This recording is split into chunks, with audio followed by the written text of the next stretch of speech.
A Kooky Cookie Story. Picking and decorating a tree, mulled wine, negotiating who's hosting the big family dinner.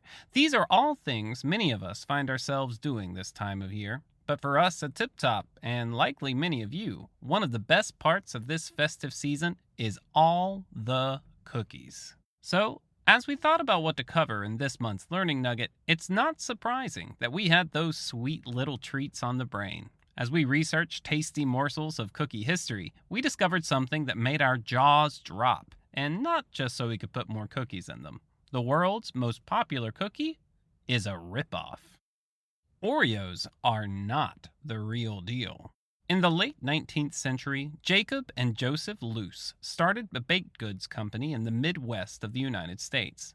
They soon decided that instead of competing with other regional companies, it would make more sense to join forces with them.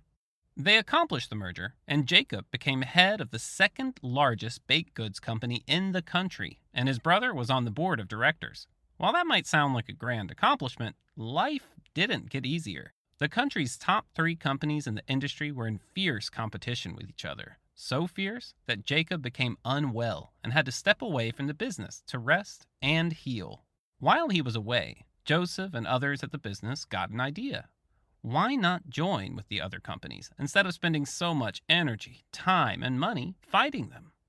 Jacob hated the idea of merging with his rivals, but he couldn't stop the deal from happening. While Jacob recovered, the 3 bakery titans joined forces to create the National Biscuit Company, or Nabisco.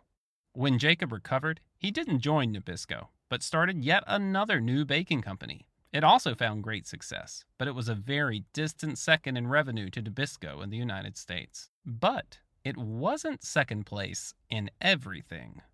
Jacob's company made the Hydrox, 2 chocolate cookies covered with beautiful patterns stuck together with white vanilla cream. It was wildly popular and made up a large portion of his company's sales. When Nabisco made a cheaper copycat cookie called the Oreo, no one wanted it. The Hydrox was the real thing, and Nabisco was clearly making a lower quality knockoff. And that's how things were for almost 4 decades. However, Jacob's company, then named Sunshine Biscuits, eventually began losing money while Nabisco continued to be a powerhouse. Then, in the 1950s, Nabisco relaunched the Oreo and spent tons advertising it. Ingeniously, they also made the new Oreo more expensive than the Hydrox, making the actual original cookie look like the cheap ripoff to supermarket buyers, now too young to know which had come first. Oreo, ruler of the cookie world. While the Hydrox has faded from memory, Oreo now reigns supreme as the best-selling cookie in the world, with over $650 million USD in sales in over 100 countries annually.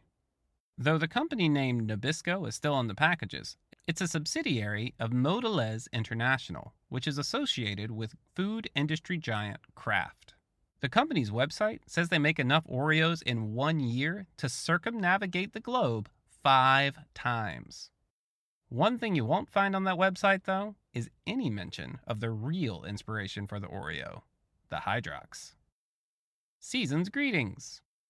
We hope this learning nugget is giving you something fun to bring up should there be a lull in conversation at a gathering you attend this holiday season. And if your family gets into any spats, this can help put them into perspective. At least no one's likely fighting over an idea worth hundreds of millions.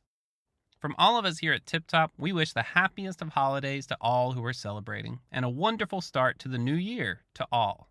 Don't miss out on our forthcoming annual Christmas video where another tasty treat awaits.